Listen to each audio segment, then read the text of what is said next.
वर्ष पूर्व भगवान श्री कृष्ण ने अर्जुन को उपदेश दिया जो श्रीमद् भगवद गीता के नाम से प्रसिद्ध है। यह कौरवों व पांडवों के बीच युद्ध महाभारत के भीष्म पर्व का अंग है। गीता में 18 अध्याय और 700 श्लोक हैं। गीता की गणना प्रस्थान त्रयी में की जाती है, जिसमें उपनिषद और ब्रह्म सूत्र भी सम्मिलित हैं। गीता श्लोक श्री कृष्ण ने अर्जुन को उस समय सुनाए जब महाभारत के युद्ध के समय अर्जुन युद्ध करने से मना करते हैं। तब श्री कृष्ण अर्जुन को गीता श्लोक सुनाते हैं और कर्म व धर्म के सच्चे ज्ञान से अवगत कराते हैं। श्री कृष्ण के इन्हीं उपदेशों को भगवद गीता नामक ग्रंथ में संकलित किया गया है। कहा जाता है कि श्रीमद् भगवत गीता के श्लोक में मनुष्य जीवन की हर समस्या का हल छिपा है। गीता के 18 अध्याय और 700 गीता श्लोक में कर्म, धर्म, कर्मफल, जन्म, मृत्यु, सत्य, असत्य आदि जीवन से जुड़े प्रश्नों के उत्तर मौजूद हैं। तो आइए श्रीमद् भगवत गीता के प्रथम अध्याय का रसपान साथ मिलकर करते हैं। यदि हमसे कोई त्रुटि रह जाए तो हम क्षमा चाहते हैं। प्रथम अध्याय का नाम अर्जुन विषाद योग है। प्रथम अध्याय में दोनों सेनाओं का वर्णन किया जाता है। शंख बजाने के पश्चात अर्जुन सेना को देखने के लिए रथ को सेनाओं के मध्य ले जाने के लिए कृष्ण से कहता है। तब मोहयुक्त हो अर्जुन कायरता तथा शोक युक्त वचन कहता है।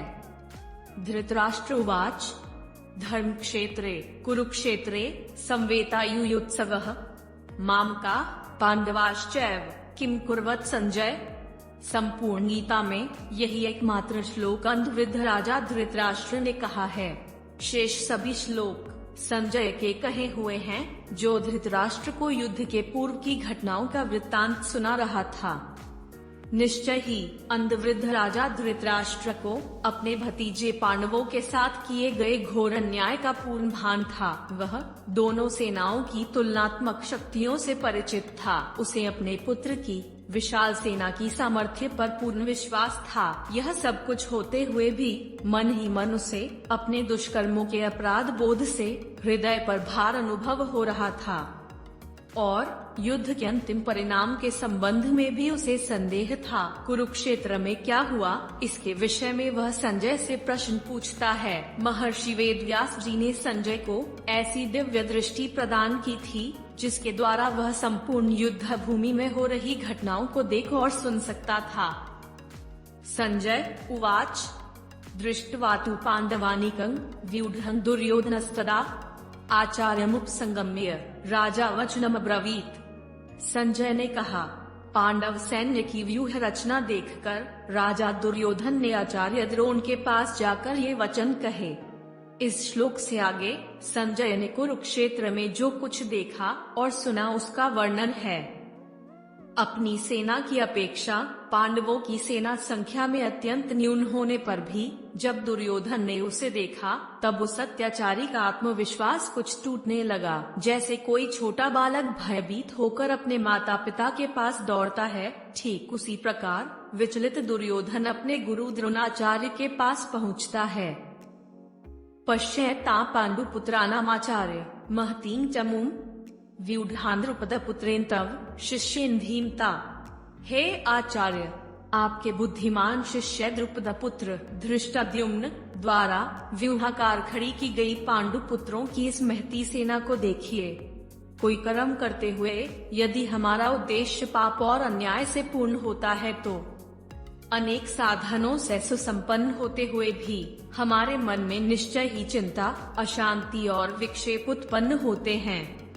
सभी अत्याचारी और तानाशाही प्रवृत्ति के लोगों की यही मनस्थिति होती है।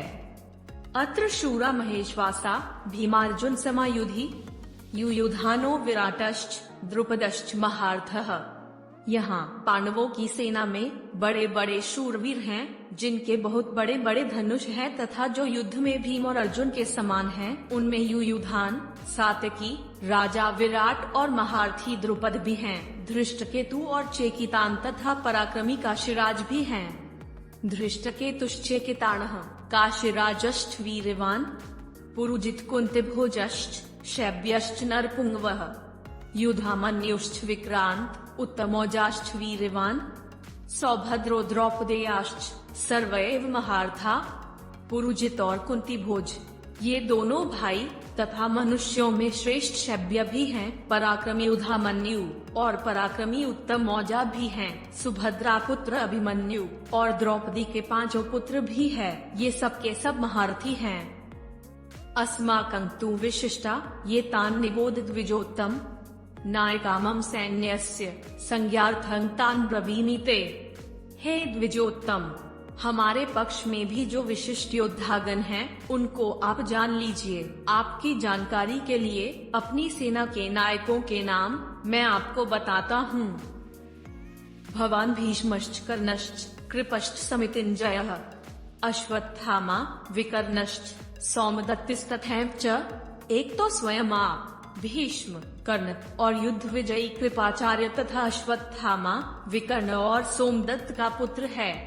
यद्यपि कुछ क्षणों के लिए अपराध की भावना एवं मानसिक उत्तेजना के कारण दुर्योधन का विवेक लुप्त हो गया था, किंतु एक तानाशाह की भांति उसने शीघ्र ही अपने आप को संयमित कर लिया। संभवतः द्रोणाचार्य के उत्साह रहित मौन से वह समझ गया कि उन्हें द्विज कहकर संबोधित करके वह शील की मर्यादा का उल्लंघन कर रहा था। अन्ये च बहवः शूरा मदर्थे त्यक्त जीविता नाना शस्त्र प्रहरना सर्वे युद्ध विशारदा। मेरे लिए प्राण त्याग करने के लिए तैयार, अनेक प्रकार के शस्त्रास्त्रों से सुसज्जित तथा युद्ध में कुशल और भी अनेक शूरवीर हैं। एक अत्याचारी तानाशाह का गर्व और दंभ देखो कितना है कि वह कहता है कि इतनी विशाल सेना और उसके प्रमुख वीर मेरे लिए प्राण उत्सर्ग करने के लिए तैयार हैं। अपर्याप्तं तदस्माकं बलं भीष्माभिरक्षितम् पर्याप्तं त्विदमे तेषां बलं भीमाभिरक्षितम्। हमारी सेना पांडवों पर विजय करने में अपर्याप्त है, असमर्थ है, क्योंकि उसके संरक्षक उभय पक्षपाती भीष्म हैं, परंतु इन पांडवों की सेना हमारे पर विजय करने में पर्याप्त है, समर्थ है, क्योंकि इसके संरक्षक निज सेना पक्षपाती भीमसेन हैं। हिंदुओं की प्राचीन युद्ध पद्धति में किसी सेना के सेनापति के साथ साथ कोई योद्धा सेना का रक्षक भी होता था, जिसमें शौर्य, साहस और बुद्धिमत्ता जैसे गुण आवश्यक होते थे। कौरव और पांडव पक्षों में क्रमशः भीष्म और भीम रक्षक थे। अयनेषु च सर्वेषु यथा भागमवस्थिता भीष्ममेवाभिरक्षन्तु भवन्तः सर्व एव हि। इतने समय निरंतर अकेले ही बोलने और उभय पक्ष की सामर्थ्य को तौलने के पश्चात युद्ध तत्पर दुर्योधन में स्थित राजा अपने मन की सघन निराशा के मेघ खंडों को भेद कर सेना को आदेश देना प्रारंभ करता है। उसका आदेश है कि सभी योद्धा एवं नायक स्वस्थान पर रहकर अनुशासन पूर्वक युद्ध करें और साथ ही भीष्म पितामह को सुरक्षित रखने का प्रयत्न करें। उसे इस बात की आशंका है कि सुदूर राज्यों से आए हुए राजा एवं जनजातियों के नायक यदि इधर उधर बिखर गए तो विजय मिलना कठिन है। संगठित रूप से सब मोर्चों पर एक ही समय आक्रमण करना किसी भी सेना की सफलता का मेरुदंड है। इसलिए एक सही प्रकार की रणनीति अपनाते हुए वह सबको आदेश देता है कि विभिन्न स्थानों पर रहते हुए भी सब भीष्माचार्य का रक्षण करें। तस्य संजनयन हर्षं कुरु वृद्धः पितामहः सिंहनादं विनद्योच्चैः शंखं दद्मो प्रतापवान। दुर्योधन की मूर्खतापूर्ण वाचालता के कारण उसकी सेना के योद्धाओं की स्थिति बड़ी विचित्र सी हो रही थी। उन पर भी उदासी का प्रभाव प्रकट होने लगा, जिसे भीष्म वहीं निकट खड़े देख रहे थे। भीष्म पितामह ने कर्मशील द्रोणाचार्य के मौन में छिपे क्रोध को समझ लिया। उन्होंने यह जाना कि इन सबको इस मनस्थिति से बाहर निकालने की आवश्यकता है, अन्यथा स्थिति को इसी प्रकार छोड़ देने पर आसन्न युद्ध के समय योद्धागण प्रभावहीन हो जाएंगे। योद्धाओं के इस मनोभाव को समझते हुए सेनापति भीष्म पितामह ने दुर्योधन के साथ सभी सैनिकों के मन में हर्ष और विश्वास की तरंगे उत्पन्न करने के लिए पूरी शक्ति से शंखनाद किया। यद्यपि भीष्माचार्य का यह शंखनाद दुर्योधन के प्रति करुणा से प्रेरित था, तथापि उसका अर्थ युद्धारंभ की घोषणा करने वाला सिद्ध हुआ। जैसे कि आधुनिक युद्धों में पहली गोली चलाकर युद्ध प्रारंभ होता है, शंख के सिहनाद के साथ महाभारत के युद्ध का प्रारंभ हुआ और इतिहास की दृष्टि से कौरव ही आक्रमणकारी सिद्ध होते हैं। ततः शंखाश्च भैर्यश्च पन्वान्क गोमुखा सहसैवाभ्यहन्यन्त स शब्दस्तुमुलोभवत्। निसंदेह सभी योद्धागण अत्यधिक तनाव में थे, परंतु जैसे ही उन्होंने शंखनाद सुना, सबने अपना अपना शंख उठाकर शंख ध्वनि की। उसके बाद युद्ध के वाद्य शंख, भेरी, नगाड़े आदि युद्ध की घोषणा के रूप में बजने लगे। संजय इस कोलाहल का वर्णन तुमुल ध्वनि हुई इस प्रकार करता है। ततः श्वेतर्हय्युक्ते महती स्यन्दने स्थितो माधवः पांडवश्चैव दिव्योशंखो प्रदधमतु। इसके उपरांत श्वेताश्वों से युक्त भव्य रथ में बैठे हुए माधव, श्री कृष्ण और पांडुपुत्र अर्जुन ने भी अपने दिव्य शंख बजाए, परंतु संजय ने जिस सुंदरता और उदारता के साथ इसका वर्णन किया है, वह इस बात का स्पष्ट सूचक है कि उसकी सहानुभूति किस पक्ष के साथ थी। इस वर्णन से ज्ञात होता है कि संजय के मन में कहीं कोई आशा अटकी है कि संभवत दोनों पक्षों के शंखनाद के वर्णनों में विरोध देखकर इस समय भी धृतराष्ट्र अपने पुत्रों को युद्ध से विरत कर ले। पांचजन्यं ऋषिकेशो देवदत्तं धनंजयः पौंड्रं दद्मो महाशंखं भीमकर्मावृकोदरः। पांडव सैन्य का वर्णन करते हुए संजय विशेष रूप से प्रत्येक योद्धा के शंख का नाम भी बताता है। भगवान श्री कृष्ण के शंख का नाम पांचजन्य था। ऋषिकेश यह भगवान का एक नाम है जिसका अर्थ है इंद्रियों का स्वामी।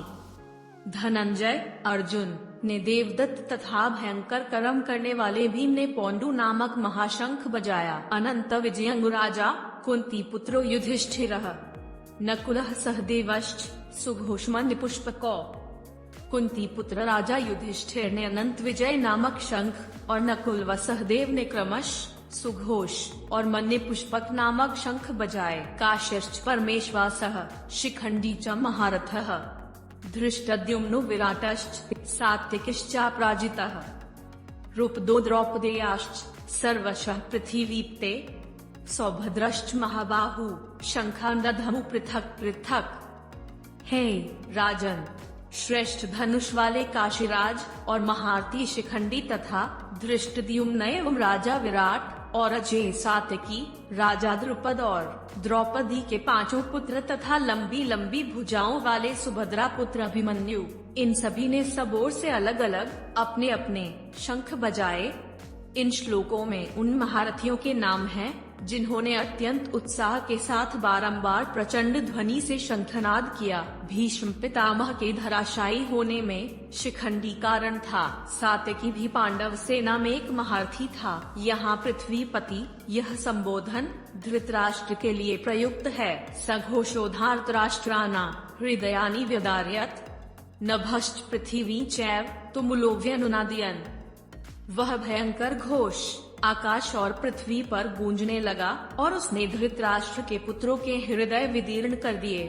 14वें श्लोक से संजय पांडवों की सेना का विस्तृत वर्णन करता है। उसका यह विशेष प्रयास है कि किसी प्रकार धृतराष्ट्र पांडव सेना की श्रेष्ठता समझ सकें और युद्ध के विनाशकारी परिणामों को समझकर इस भ्रातृहंता युद्ध को रोकने का आदेश भेजें। अथ व्यवस्थितान् दृष्ट्वा धार्तराष्ट्रान् कपिध्वजः प्रवृत्ते शस्त्र संपाते धनुरुद्यम्य पांडवः। अर्जुन उवाच ऋषिकेशं तदा वाक्यमिदमहमहीते सेनयोरुभयोर्मध्ये रथं स्थापयमेच्युत। हे महीपते, इस प्रकार जब युद्ध प्रारंभ होने वाला ही था कि कपिध्वज अर्जुन ने धृतराष्ट्र के पुत्रों को स्थित देखकर धनुष उठाकर भगवान ऋषिकेश से ये शब्द कहे। इन 13 श्लोकों में महाभारत युद्ध के नायक अर्जुन का युद्ध क्षेत्र में प्रवेश वर्णन मिलता है। उसके प्रवेश का ठीक समय और ढंग भी इसमें अंकित किया गया है। अभी बाण युद्ध प्रारंभ नहीं हुआ था, किंतु वह क्षण दूर भी नहीं था। युद्ध का वह सर्वाधिक तनावपूर्ण क्षण था। संकट अपने चरम बिंदु पर पहुंच गया था। ऐसे समय कपिध्वज अर्जुन ने भगवान श्री कृष्ण से अपने रथ को उभय पक्ष के मध्य ले चलने का अनुरोध किया, प्राचीन काल में युद्ध भूमि पर प्रत्येक श्रेष्ठ योद्धा का अपना एक विशेष सुप्रसिद्ध चिन्हांकित ध्वज होता था। पताका को फहराते समय रथ में बैठे रथी को शत्रु की पहचान होती थी। उस समय के नियमानुसार एक साधारण सैनिक सेनानायक पर बाण नहीं चला सकता था। प्रत्येक योद्धा अपने समकक्ष योद्धा के साथ ही युद्ध करता था। विशिष्ट चिन्ह द्वारा किसी व्यक्ति को पहचानने की प्रथा आज भी युद्ध क्षेत्र में प्रचलित है। किसी उच्च अधिकारी के वाहन और गणवेश पर उसके परिचायक विशेष चिन्ह अंकित होते हैं। अर्जुन के ध्वज का प्रतीक चिन्ह कपी था। संजय द्वारा किए गए वर्णन से प्रतीत होता है कि अर्जुन धर्म युद्ध को प्रारंभ करने के लिए अधीर हो रहा था। उसने अपना धनुष उठा लिया था, जिससे उसकी युद्ध तत्परता का संकेत मिलता है। अर्जुन बोले, हे अच्युत, दोनों सेनाओं के मध्य में मेरे रथ को आप तब तक खड़ा कीजिए जब तक मैं युद्ध क्षेत्र में खड़े हुए इन युद्ध की इच्छा वालों को देख न लूं कि इस युद्ध रूप उद्योग में मुझे किन किन के साथ युद्ध करना योग्य है। यावदेतान् निरीक्षेऽहं योद्धुका मानवस्थितान् कैर्मया सह योद्धव्यमस्मिन् रणसमुद्यमे। यहाँ हम अर्जुन को एक सेना नायक के समान रथ सारथी को आदेश देते हुए देखते हैं कि उसका रथ दोनों सेनाओं के मध्य खड़ा कर दिया जाए, जिससे वह विभिन्न योद्धाओं को देख और पहचान सके जिनके साथ उसे इस महायुद्ध में लड़ना होगा। इस प्रकार शत्रु सैन्य के निरीक्षण की इच्छा व्यक्त करते हुए वीर अर्जुन अपने साहस, शौर्य, तत्परता, दृढ़ निश्चय और अदम्य शक्ति का प्रदर्शन कर रहा है। कथा के इस बिंदु तक महाभारत का अजय योद्धा अर्जुन अपने मूल स्वभाव के अनुसार व्यवहार कर रहा था। उसमें किसी प्रकार की मानसिक उद्विग्नता के कोई लक्षण नहीं दिखाई दे रहे थे। योत्स्यमानान्वेक्षेऽहं ययेतेऽत्र समागता धार्तराष्ट्रस्य दुर्बुद्धेर्युद्धे प्रियचिकीर्षवः। पूर्व श्लोक में कही गई बात को ही अर्जुन इस श्लोक में बल देकर कह रहा है। शत्रु सैन्य के निरीक्षण के कारण को भी वह यहाँ स्पष्ट करता है। एक कर्मशील व्यक्ति होने के कारण वह कोई अनावश्यक संकट मोल नहीं लेना चाहता, इसलिए वह देखना चाहता है कि वे कौन से दुर्मति, सत्तामदोन्मत्त और प्रलोभन से प्रताड़ित लोग हैं जो कौरव सेनाओं में सम्मिलित होकर सर्वथा अन्यायी तानाशाह दुर्योधन का समर्थन कर रहे हैं। संजय युवाच एव मुक्तो ऋषिकेशो गुडाकेशेन भारत सेनयोरुभयोर्मध्ये स्थापयित्वा रथोत्तमम्। संजय बोले, हे भरतवंशी राजन, निद्रा विजयी अर्जुन के द्वारा इस तरह कहने पर अंतर्यामी भगवान श्री कृष्ण ने दोनों सेनाओं के मध्य भाग में पितामह भीष्म और आचार्य द्रोण के सामने तथा संपूर्ण राजाओं के सामने श्रेष्ठ रथ को खड़ा करके इस तरह कहा कि हे पार्थ, इन इकट्ठे हुए कुरुवंशियों को देख। भीष्म द्रोण प्रमुखतः सर्वेषां च महीक्षिताम् उवाच पार्थ पश्येतान् संवितान् कुरुनिति। भगवान श्री कृष्ण ने उस भव्य रथ को भीष्म और द्रोण दोनों के सम्मुख एक स्थान पर लाकर खड़ा कर दिया। एक कर्तव्यनिष्ठ सारथी के समान वे अर्जुन से कहते हैं, हे पार्थ, यहाँ एकत्र हुए इन कौरवों को देखो। संपूर्ण प्रथम अध्याय में केवल यही शब्द हैं जिन्हें भगवान ने कहा है। उन शब्दों ने उस चिंगारी का काम किया जिसने अर्जुन के अहंकार पर आधारित झूठे मूल्यों एवं धारणाओं के महल को जलाकर राख कर दिया। इसके पश्चात हम देखेंगे कि इन शब्दों की अर्जुन पर क्या प्रतिक्रिया हुई और किस प्रकार उसका मन टूटकर बिखर गया। पार्थ का अर्थ है पृथा पुत्र। पृथा कुंती का दूसरा नाम है। इस संस्कृत शब्द पार्थ में पार्थिव की गंध मिलती है, जिसका अर्थ है मृत्तिका निर्मित। यह संबोधन अत्यंत अर्थपूर्ण है। इसका तात्पर्य यह है कि गीता सत्य का संदेश है, जिसे अमृत स्वरूप भगवान ने मनुष्य के सार्वकालिक प्रतिनिधि प्रमत्य पुरुष अर्जुन को सुनाया है। तत्र पश्यत् स्थितान् पार्थः पितृनथ पितामहान् आचार्यान् मातुलान् भ्रातॄन् पुत्रान् पौत्रान् सखींस्तथा। उसके बाद पृथानंदन अर्जुन ने उन दोनों ही सेनाओं में स्थित पिताओं को, पितामहों को, आचार्यों को, मामाओं को, भाइयों को, पुत्रों को, पौत्रों को तथा मित्रों को, ससुरों को और सुहृदों को भी देखा। श्वशुरान् सुहृदश्चैव सेनयोरुभयोरपि तान समीक्ष्य स कौन्तेयः सर्वान् बन्धून् वस्थितान्। अपनी अपनी जगह पर स्थित उन संपूर्ण बांधवों को देखकर वे कुंती नंदन अर्जुन अत्यंत कायरता से युक्त होकर विषाद करते हुए ये वचन बोले। इस प्रकार भगवान श्री कृष्ण द्वारा सेना के दिखाए जाने पर अर्जुन ने शत्रु पक्ष में खड़े अपने सगे संबंधियों को देखा, परिवार के ही प्रिय सदस्यों को पहचाना, जिनमें भाई भतीजे, गुरुजन, पितामह और अन्य सभी परिचित एवं सुहृद जन थे। शत्रु पक्ष में ही नहीं वरन उसने अपनी सेना में भी इसी प्रकार सुप्रचित और घनिष्ठ संबंधियों को देखा। संभवत इस दृश्य को देखकर पहली बार एक पारिवारिक कलह के भयंकर दुखदायी परिणाम का अनुमान वह कर सका, जिससे उसका अंतरतम तक हिल गया। एक कर्मशील योद्धा होने के कारण संभवत अब तक उसने यह सोचा भी नहीं था कि अपनी महत्वाकांक्षाओं को पूरी करने और दुर्योधन के अन्यायों का बदला लेने में संपूर्ण समाज को किस सीमा तक अपना बलिदान देना होगा। कारण जो कुछ भी रहा हो, लेकिन यह स्पष्ट है कि इस दृश्य को देखकर उसका हृदय करुणा और विषाद से भर गया, परंतु इस समय की उसकी करुणा स्वाभाविक नहीं थी। यदि उसमें करुणा और विषाद की भावनाएं गौतम बुद्ध के समान वास्तविक और स्वाभाविक होती तो युद्ध के बहुत पूर्व ही वह भिन्न प्रकार का व्यवहार करता। संजय का अर्जुन की इस भावना को करुणा नाम देना उपयुक्त नहीं है।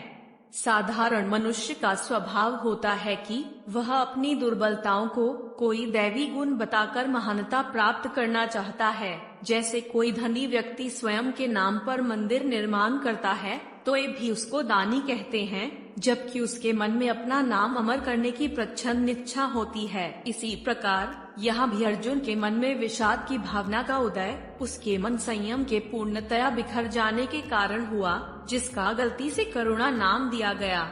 अर्जुन के मन में असंख्य दमित भावनाओं का एक लंबा सिलसिला था, जो सक्रिय रूप से शक्तिशाली बनकर व्यक्त होने के लिए अवसर की खोज कर रहा था। इस समय अर्जुन के मन तथा बुद्धि परस्पर वियुक्त हो चुके थे, क्योंकि स्वयं को सर्वश्रेष्ठ वीर समझने के कारण उसके मन में युद्ध में विजयी होने की प्रबल आतुरता थी। पूर्व की दमित भावनाएं और वर्तमान की विजय की व्याकुलता के कारण उसकी विवेक बुद्धि विचलित हो गयी।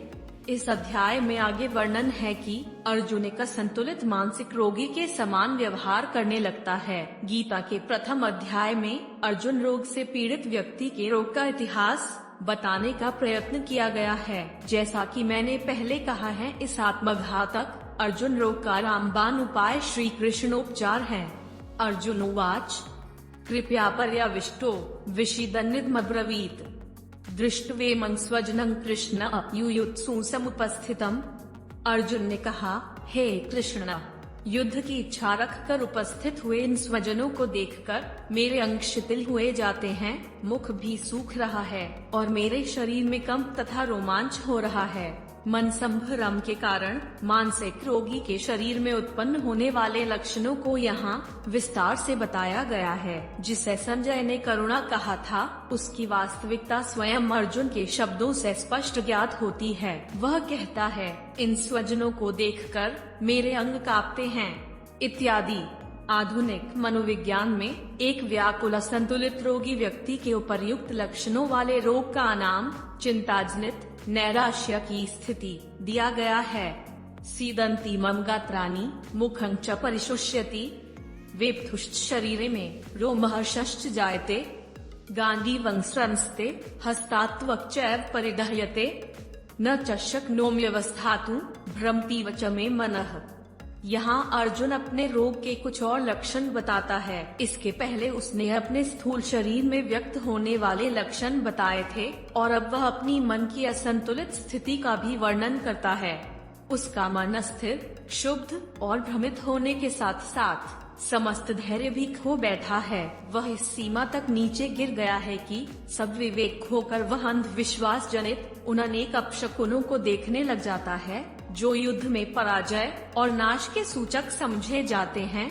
अगले श्लोक न केवल उसके मन संभ्रम को बताते हैं, अपितु यह भी स्पष्ट करते हैं कि किस सीमा तक उसका विवेक और नैतिक साहस विनष्ट हो चुका था। निमित्तानि च पश्यामि विपरीतानि केशव न च श्रेयोनुपश्यामि हत्वा स्वजनमाहवे।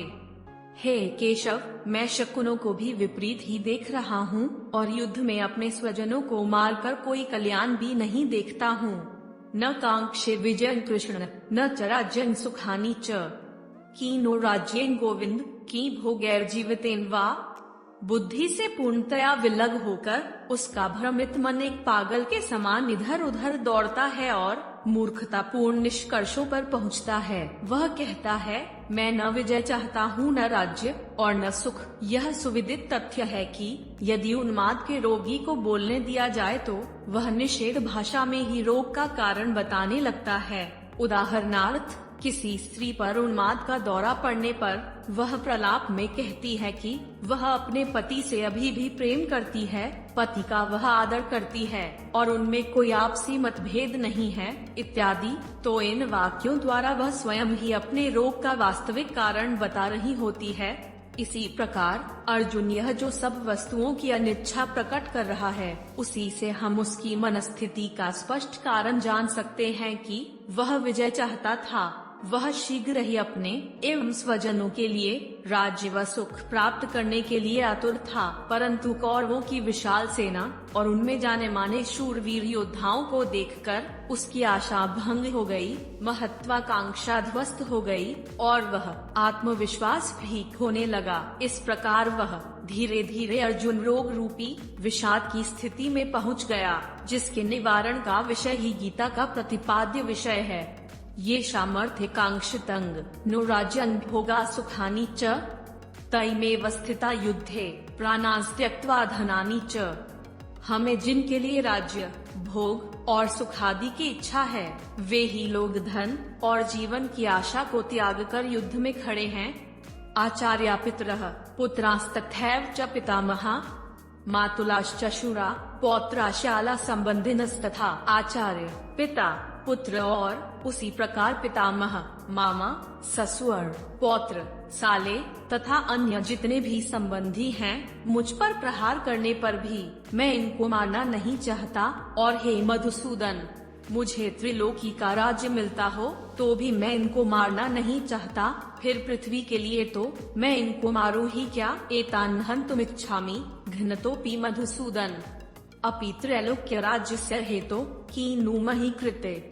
एक ही क्षत्रिय परिवार के लोगों के बीच होने जा रहे इस गृह युद्ध के विरुद्ध अर्जुन भगवान श्री कृष्ण को अन्य तर्क भी देता है। भावाविष्ट अर्जुन अपने कायरतापूर्ण पलायन के लिए अनेक तर्क देकर अपने विचार को उचित सिद्ध करना चाहता है, जबकि भाग्य से प्राप्त कर्तव्य करने से वास्तव में वह दूर भाग रहा है। उसने जो कुछ पहले कहा था उसी को वह दोहराता रहता है, क्योंकि श्री कृष्ण अपने गूढ़ मौन द्वारा उसके तर्क स्वीकार नहीं कर रहे थे। भगवान के अधरों की तीक्ष्ण मुस्कान अर्जुन को लज्जित कर रही थी। वह अपने मित्र एवं सारथी श्री कृष्ण की अपने विचारों के प्रति स्वीकृति और सहमति चाहता था, परंतु न तो उनकी दृष्टि के भाव से और न ही उनके शब्दों से उसे इच्छित सहमति मिल रही थी। यह विचार कर कि संभवत उसने अपने पक्ष को श्री कृष्ण के समक्ष अच्छी प्रकार दृढ़ता से प्रस्तुत नहीं किया है, जिससे कि भगवान उसके मत की पुष्टि करें। अर्जुन व्यर्थ में त्याग की बातें करता है। वह यह दर्शाना चाहता है कि वह इतना उदार हृदय है कि उसके चचेरे भाई उसको मार भी डालें तो भी वह उन्हें मारने को तैयार नहीं होगा। अतिशयोक्ति की चरम सीमा पर वह तब पहुंचता है जब वह घोषणा करता है कि त्रैलोक्य का राज्य मिलता हो तब भी वह युद्ध नहीं करेगा। फिर केवल हस्तिनापुर के राज्य की बात ही क्या है। निहत्य धार्तराष्ट्रान्नः का प्रीति से आज जनार्दन पाप में वश्रय 10 मान हत्वैतानात्तायनः। हे जनार्दन, धृतराष्ट्र के पुत्रों की हत्या करके हमें क्या प्रसन्नता होगी। इन आत्ताइयों को मारकर तो हमें केवल पाप ही लगेगा। अर्जुन के इतना कुछ कहने पर भी भगवान श्री कृष्ण मूर्तिवत मौन ही रहते हैं। इसलिए वह पहले की भाषा छोड़कर मृदु भाव से किसी मंद बुद्धि मित्र को कोई बात समझाने की शैली में भावुक तर्क देने लगता है। भगवान के निरंतर मौन धारण किए रहने से अर्जुन की यह परिवर्तित नीति अत्यंत हास्यास्पद प्रतीत होती है।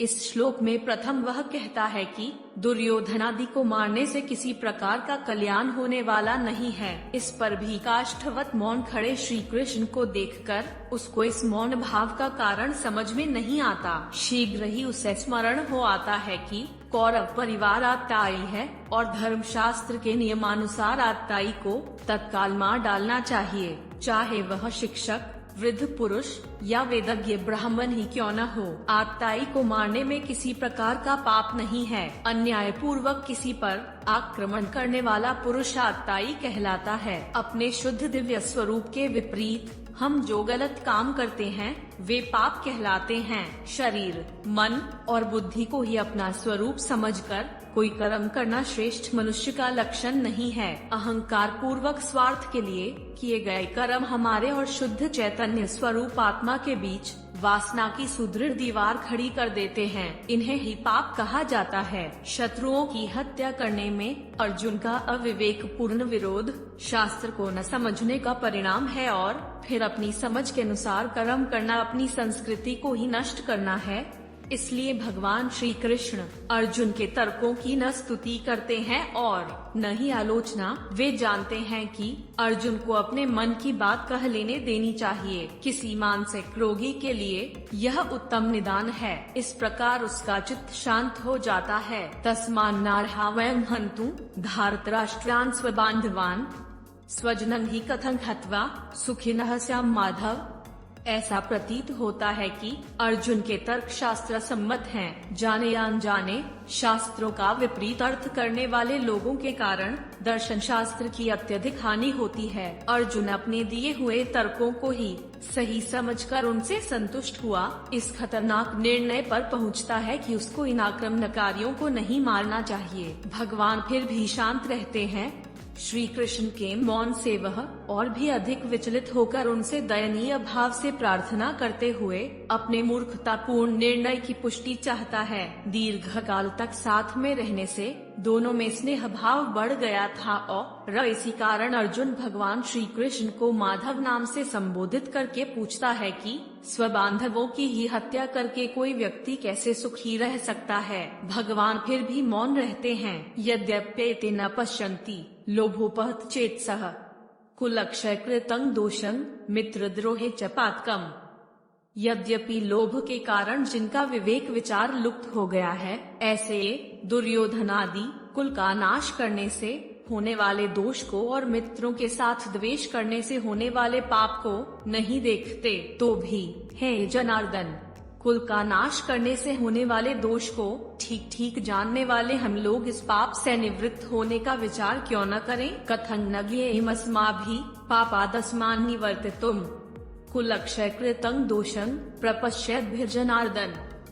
निसंदेह सत्ता और धन के लालच से अंधे हुए कौरव यह देखने में असमर्थ थे कि इस युद्ध के कारण संपूर्ण सामाजिक ढांचे का कितना विनाश होने वाला है। उनकी महत्वाकांक्षा ने उनके विवेक और भावना को इस प्रकार आच्छादित कर दिया था कि युद्ध में अपने ही बांधवों की हत्याओं की क्रूरता को भी वे नहीं समझ पा रहे थे। अर्जुन के कथन से लगता है कि उसने अपना विवेक खोया नहीं था और इस भ्रातृहंता युद्ध के द्वारा होने वाले भावी सामाजिक विनाश को वह स्पष्ट देख रहा था। उसका प्रस्तुत्तर कुछ इस प्रकार का है। यदि हमारा कोई मित्र मद्यपान के कारण स्वयं को भूलकर अभद्र व्यवहार करता है तो उस समय उसका प्रतिकार करना और भी अधिक विचित्र बात होगी। हमको समझना चाहिए कि उस मित्र ने अपना विवेक खो दिया है और वह स्वयं ही नहीं जानता कि वह क्या कर रहा है। ऐसे समय हमारे लिए उचित है कि उसकी अशिष्टता पर ध्यान न देकर उसे क्षमा कर दें।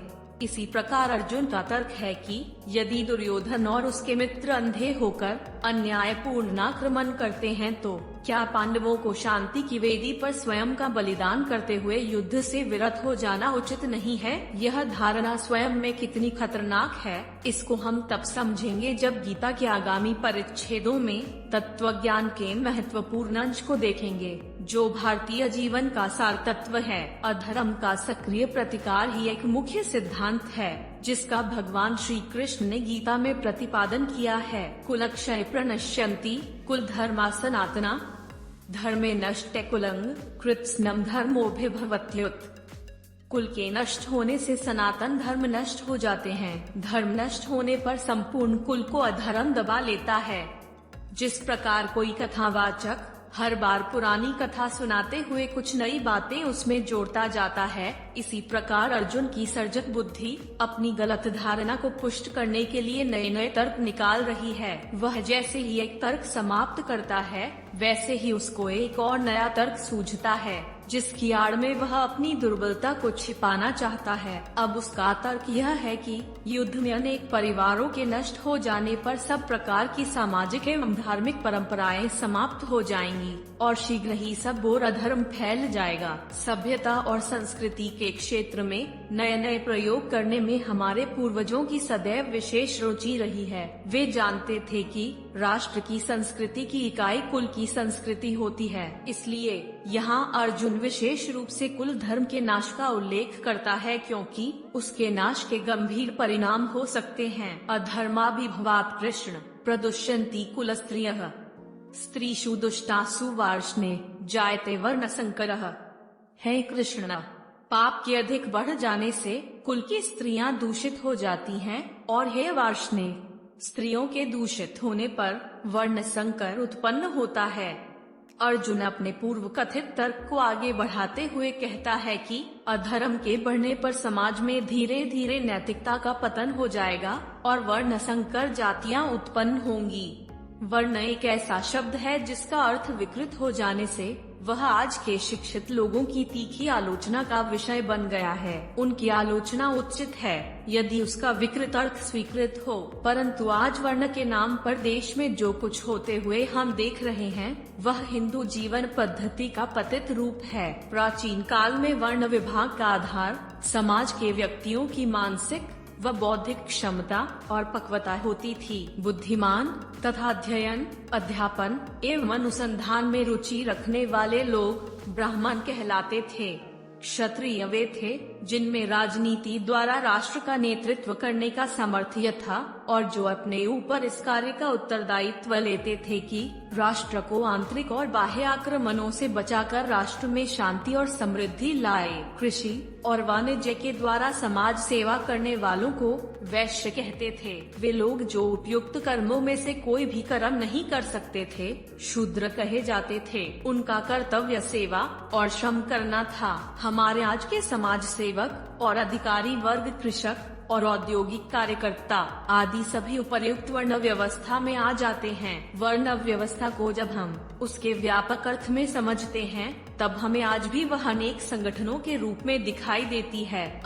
वर्ण संकर के विरोध का अर्थ इतना ही है कि एक विद्युत अभियंता शल्य कक्ष में चिकित्सक का काम करता हुआ समाज को खतरा सिद्ध होगा, तो किसी चिकित्सक को जल विद्युत योजना का प्रशासनिक एवं योजना अधिकारी नियुक्त करने पर समाज की हानि होगी। समाज में नैतिक पतन होने पर अनियंत्रित वासनाओं में डूबे युवक और युवतियां स्वच्छंदता से परस्पर मिलते हैं। कामना के वश में वे सामाजिक और सांस्कृतिक विकास का किंचित भी विचार नहीं करते। इसलिए अर्जुन को भय है कि वर्ण संकर के कारण समाज और संस्कृति का पतन होगा। संकरो नरकाय कुलघ्नानाकुलस्य च पतंती पितृह्येषा लुप्त पिंडोदका क्रिया।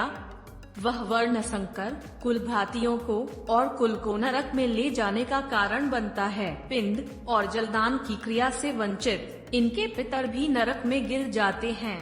हिंदू धर्म के अनुसार मृत पितरों को पिंड और जल अर्पित किया जाता है। इसका तात्पर्य यह है कि पितृ यह देखना चाहते हैं कि उनके द्वारा अत्यंत परिश्रम से विकसित की गई और अपने पुत्रों आदि को सौंपी गई सांस्कृतिक शुद्धता को वे किस सीमा तक बनाए रखते हैं और उसकी सुरक्षा किस प्रकार करते हैं। हमारे पूर्वजों द्वारा अथक परिश्रम से निर्मित उच्च संस्कृति को यदि हम नष्ट कर देते हैं, तो वास्तव में हम उनका घोर अपमान करते हैं। यह कितनी आकर्षक और काव्यात्मक कल्पना है कि पितृगण अपने स्वर्ग के वातायन से देखते हैं कि उनके पुत्र आदि अपनी संस्कृति की रक्षा करते हुए किस प्रकार का जीवन जीते हैं। यदि वे यह देखेंगे कि उनके द्वारा अत्यंत श्रम से लगाए हुए उद्यानों को उनके स्वजनों ने उजाड़कर जंगल बना दिया है तो निश्चय ही उन्हें भूख प्यास के कष्ट के समान पीड़ा होगी। इस दृष्टि से अध्ययन करने पर यह श्लोक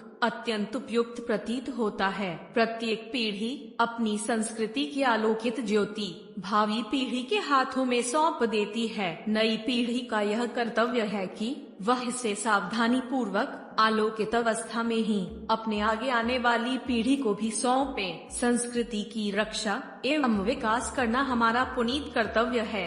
ऋषि मुनियों द्वारा निर्मित भारतीय संस्कृति आध्यात्मिक है, जिसकी सुरक्षा धार्मिक विधियों पर आश्रित होती है। इसलिए हिंदुओं के लिए संस्कृति और धर्म एक ही वस्तु है। हमारे प्राचीन साहित्य में संस्कृति शब्द का स्वतंत्र उल्लेख कम ही मिलता है। उसमें अधिकतर धार्मिक विधियों के अनुष्ठान पर ही बल दिया गया है। वास्तव में हिंदू धर्म सामाजिक जीवन में आध्यात्मिक संस्कृति संरक्षण की एक विशेष विधि है। धर्म का अर्थ है उन दिव्य गुणों को अपने जीवन में अपनाना जिनके द्वारा हमारा शुद्ध आत्म स्वरूप स्पष्ट प्रकट हो। कुल धर्म का अर्थ परिवार के सदस्यों द्वारा मिलजुल कर अनुशासन और ज्ञान के साथ रहने के नियमों से है। परिवार में नियम पूर्वक रहने से देश के एक योग्य नागरिक के रूप में भी हमारे संस्कृति को जी सकते हैं। दोषैरे तय कुल घनाना वर्ण संकर कारकै उत्साद्यन्ते जाति धर्मा कुल धर्माश्च शाश्वता। इन वर्ण संकर कारक दोषों से, कुल भांति दोषों से सनातन कुल धर्म और जाति धर्म नष्ट हो जाते हैं। अर्जुन का यह भय कि इस गृह युद्ध से जाति धर्म व कुल धर्म नष्ट हो जाएंगे सामान्य ज्ञान की बात है। यह सुविदित है कि प्रत्येक युद्ध के बाद समाज में नैतिक और सांस्कृतिक मूल्यों का सहसा कितना पतन होने लगता है। अनैतिकता और छल कपट की प्रवृत्तियों के नीचे दबा हाँफ रहा आज का युग उपरोक्त तथ्य का ज्वलंत उदाहरण है। युद्ध के बाद न केवल लंगड़े लूलों की संख्या बढ़ती है, वरन उससे भी भयंकर परिणाम मन की गंभीर विकृतियों के रूप में सामने आते हैं। इन श्लोकों में हम अर्जुन को संसार के सर्वप्रथम युद्ध विरोधी व्यक्ति के रूप में पाते हैं। इन अनुच्छेदों में वह शांति प्रिय लोगों के लिए सार्वकालिक तर्कों की एक सुंदर श्रृंखला भेंट करता है। उत्सन्न कुल धर्माना मनुष्याना जनार्दन नरके नियतं वासो भवती त्यनुशुशरुम। इसके उपरांत भी भगवान कुछ नहीं बोले। अब अर्जुन की स्थिति ऐसी हो गई थी कि वह न तो चुप रह सकता था और न उसको नए तर्क ही सूझ रहे थे, परंतु भगवान के मौन का प्रभाव भी अनूठा ही था। इस श्लोक में अर्जुन पारंपरिक कथन ही उद्धृत करता है। हिंदुओं के लिए धर्म ही संस्कृति है, इसलिए कुल धर्म के महत्व पर पर्याप्त प्रकाश डाला जा चुका है। इसी कारण अर्जुन यहाँ एक बार फिर कुल धर्मनाश के दुष्परिणामों की ओर ध्यान आकर्षित करता है। अहोबत महत् पापं कर्तुं व्यवसिता वयम् यद राज्य सुख लोभेन हन्तु स्वजन मुद्यता। यह बड़े आश्चर्य और खेद की बात है कि हम लोग बड़ा भारी पाप करने का निश्चय कर बैठे हैं, जो कि राज्य और सुख के लोभ से अपने स्वजनों को मारने के लिए तैयार हो गए हैं। इस श्लोक में अर्जुन की बौद्धिक निराशा और मन की थकान स्पष्ट दिखाई पड़ती है, जो वास्तव में बड़ी दयनीय है।